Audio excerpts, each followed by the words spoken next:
Good morning everyone, welcome to the new video of Mathematics panther.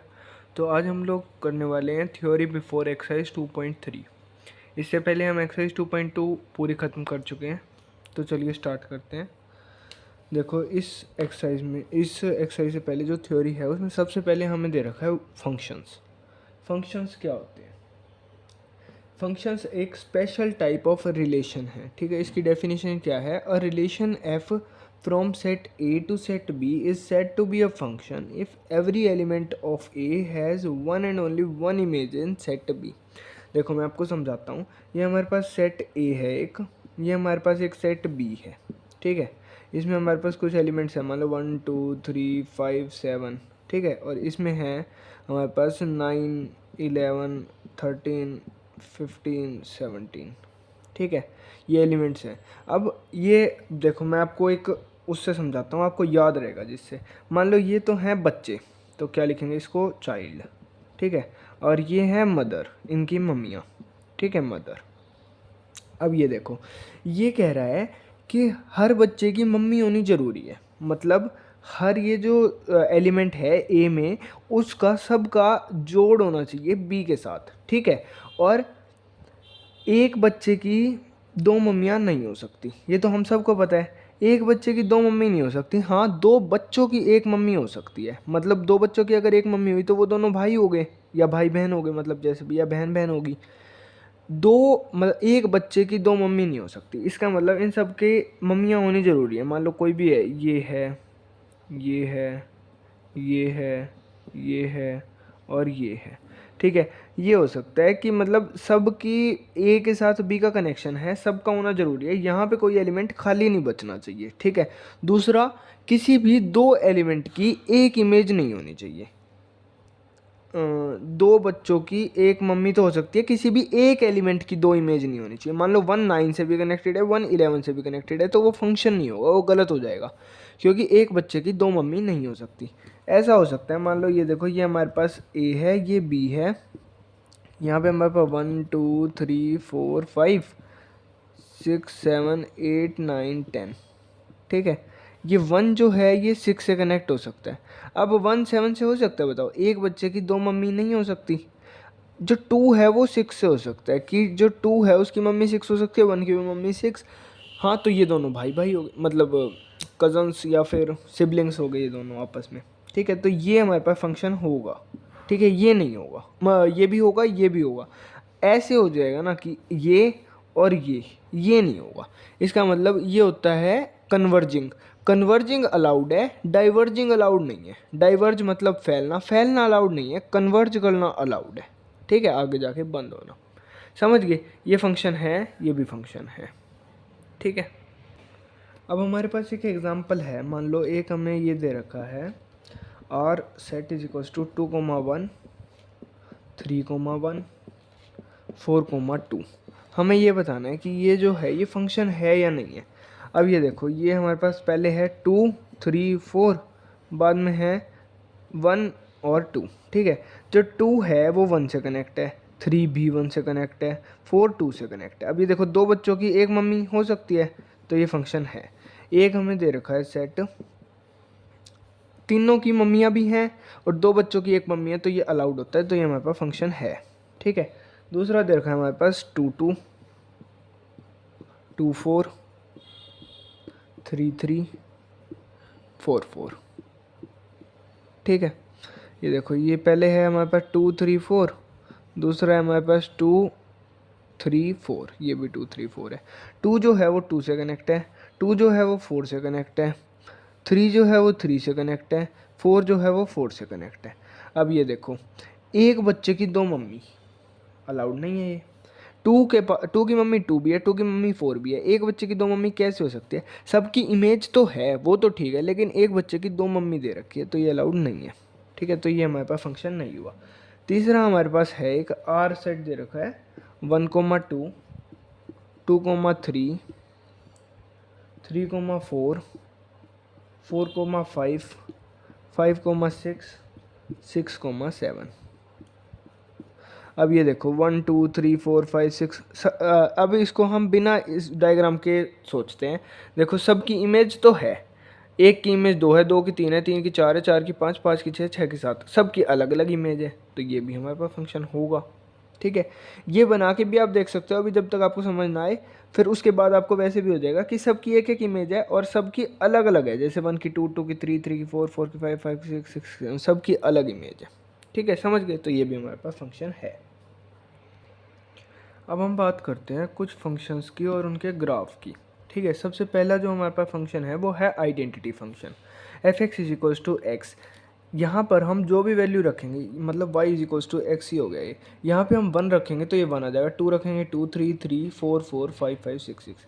अभी देखो जैसे बनाते हैं 1, 2, 3, 4, 5, ये भी 1, 2, 3, 4, ठीक है, यहाँ भी -1, -2, -3, इधर भी -1, -2, -3। ठीक है, जब हमने 1 रखा x को तो y भी 1 आ गया, 2 रखा तो 2 आ गया, 3 रखा तो 3 आ गया, 4 रखा तो 4 आ गया। ठीक है, -1 रखा तो -1 आ गया, -2 रखा तो -2 आ गया। ऐसे करके ये हमारे पास एक स्ट्रेट लाइन का ग्राफ बनता है, 0 पे 0 आता है, मतलब समझ जाना आप। तो ये हमारे पास आइडेंटिटी फंक्शन होता है, y is equals to x का ग्राफ स्ट्रेट लाइन आता है पासिंग थ्रू 0। ठीक है, क्योंकि x 0 पे y भी 0 होगा, समझ गए। 0 से पास होते हुए स्ट्रेट लाइन जाता है, बिल्कुल स्ट्रेट होता है, ये मैंने गलत मतलब थोड़ा स्केल नहीं था मेरे पास, समझ लेना। x है, y है, identity function y is equals to x straight line graph passing through centre. Okay, दूसरा जो हमारे पास फंक्शन है वो है कांस्टेंट फंक्शन। हम y is equals to F x is equals to C, x की हम कोई भी वैल्यू डाल ले कांस्टेंट ही आएगी, y की वैल्यू जो हमने फिक्स कर दी। मान लो ये 1, 2, 3, 4, -1, -2 ऐसे करते करते मान लो हमने जो c है उसकी वैल्यू फिक्स कर दी 3। ठीक है, जब हम x को 1 डालेंगे तो भी 3 आएगी, 2 डालेंगे तो भी 3, 4, 3 डालेंगे तो भी 3, 4 डालेंगे तो भी 3, -1 डालेंगे तो भी, -2 डालेंगे तो भी, तो ये एक ऐसे स्ट्रेट लाइन ग्राफ बन जाएगा। जो भी c की वैल्यू होगी उसको y एक्सिस पे कट करता हुआ स्ट्रेट लाइन ग्राफ बन जाएगा। ठीक है, समझ गए, y is equals to F x is equals to constant. Okay, इसके बाद जो हमारा नेक्स्ट फंक्शन आता है वो है modulus function. F x is equals to mod x.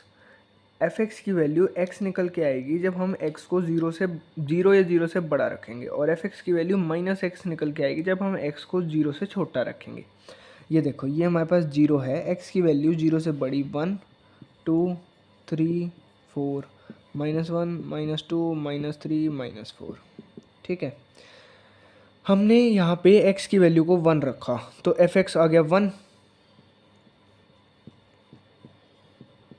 यहाँ आ जाएगा। ठीक है, हमने x को 2 रखा तो ये आ जाएगा 2, 3 रखा तो 3, 4 रखा तो 4। ठीक है, 0 रखा तो 0 यहाँ पे। अब हम एफ एक्स को x की जगह -1 रख रहे हैं। ठीक है, यहाँ पर अगर हम -1 का मोड लेते हैं ना तो वो हमारे पास माइनस ऑफ x निकल के आएगा, मतलब माइनस ऑफ -1, वो 1 ही हो जाएगा, तो ये यहाँ आएगा। ठीक है, -2 रखेंगे तो 2, -3 रखेंगे तो 3, -4 रखेंगे तो 4। तो ये ग्राफ हमारा जो है वो ऐसे बनता है, 0 से पास होता हुआ फिर वापस ऐसा वी शेप का। ठीक है, समझ गए। अब अगर मान लो हमारे पास ये हो गया मोड ऑफ x+1। ठीक है, अब ये देखना है हमें ये 0 कहाँ पे हो रहा है, ये 0 होगा x की वैल्यू -1 पे। तो ये जो ग्राफ है ना, ये ग्राफ तो अभी 0 पे 0 हो रहा है, तो इसलिए 0 पे इसका मिड पॉइंट, मतलब ये पॉइंट है जहाँ पे ये इन्फ्लेक्ट कर रहा है। अब ये हमारे पास -1 पे 0 हो रहा है, तो ये जो ग्राफ है ना थोड़ा सा इधर सरक जाएगा। ठीक है, या तो ऐसे कर लो या फिर ये जो सारे पॉइंट्स हैं ना इनको थोड़ा थोड़ा सरका लो, 0, 1, 2, 3, ये -1, -2, -3, -4 ऐसे। ठीक है, ये ग्राफ उस तरफ सरक जाएगा थोड़ा सा, समझ गए। अगर ये पे यहाँ पे -1 हो जाता तो ये हमारे पास +1 पे 0 होता, तो ये +1 हो जाता, ये 2, 3, 4, 5 और ये 0, 1, 2, मतलब समझ गए ना, जिस पॉइंट पे 0 होगा ना उस पॉइंट पे ये इन्फ्लेक्ट करने वाला पॉइंट बनेगा। ठीक है, समझ गए। अब देखो हमारे पास नेक्स्ट जो फंक्शन है वो है सिग्नम फंक्शन। सिग्नम मतलब साइन ही समझ लो आप। एफ एक्स की वैल्यू 1 होगी जब x 0 से बड़ा होगा, एफ एक्स की वैल्यू 0 होगी जब x 0 होगा, और एफ एक्स की वैल्यू -1 होगी जब x <0 होगा। तो इसका ग्राफ देखो कैसे बनेगा, ये हमारे पास 1 है, ये -1 है और ये हमारे पास 0 है। ठीक है, x की वैल्यू 0 होगी तो y की भी वैल्यू 0 होगी। x की वैल्यू 0 से बड़ी मतलब इस तरफ तो y की वैल्यू 1 होगी, मतलब कांस्टेंट, मतलब ऐसे यूँ चलेगा, ठीक है। 0 पे ओपन क्योंकि यहाँ क्लोज्ड है, ठीक है। अब 0 से छोटे पे x की वैल्यू -1 होगी, मतलब यहाँ सारे पॉइंट्स पे x की वैल्यू -1 इस तरफ, और ये ओपन, ठीक है, समझ गए। ये दोनों ओपन होंगे क्योंकि यहाँ क्लोज्ड होगा 0 पे, समझ गए। 0 पे वैल्यू 0, 1 आएगी x इज इक्वल्स टू 0 पे, और -1 आएगी x लेस देन 0 पे, x ग्रेटर देन 0 पे, x लेस देन 0 पे, समझ गए। मतलब साइन ही हो गया, x 0 पे, x ग्रेटर देन 0 पे sign positive, x less than 0 पे साइन नेगेटिव, और x 0 पे 0, ठीक है। अब नेक्स्ट जो हमारा फंक्शन है वो है GIF, बोले तो ग्रेटेस्ट इंटीजर फंक्शन, ठीक है। ग्रेटेस्ट इंटीजर फंक्शन देखो क्या होता है, ये हमारे पास 0 है, 1 2 3 4, 1 2 3 4, ठीक है, समझ गए। ग्रेटेस्ट इंटीजर फंक्शन का ये साइन होता है हमारे पास, ठीक है। ग्रेटेस्ट इंटीजर फंक्शन -1 होगा जब हमारे पास x की वैल्यू -1 से 0 है, ठीक है। x की वैल्यू -1 से 0 पे GIF जो होगा वो -1 होगा, मतलब समझ गए, यहाँ से लेके यहाँ तक ओपन, ठीक है। 0 पे, 0 से लेकर 0 पे कुछ नहीं, 1 होगा हमारे पास 1 से 2 में, मतलब यहाँ पर, फिर ऐसे, फिर ऐसे, और नीचे ऐसे, फिर ऐसे, ठीक है, समझ गए। ये -2 -3, ठीक है, ऐसे समझ जाना। -1 4 -1 से 0, 0 4 0 से 1, 1 4 1 से 2, 2 4 2 से 3। ग्रेटेस्ट इंटीजर लेस देन, मान लो ये हमारे पास आ गया 2.3 का बताना है GIF, तो ये क्या होगा हमारे पास 2 होगा। Greatest integer less than equal to this, अगर मान लो ये आ जाता 2 तो ये 2 हो जाता, इससे छोटा इंटीजर क्या होगा हमारे पास 2 होगा, ठीक है। मान लो 3.4 आ गया तो इससे छोटा इंटीजर हमारे पास 3 होगा।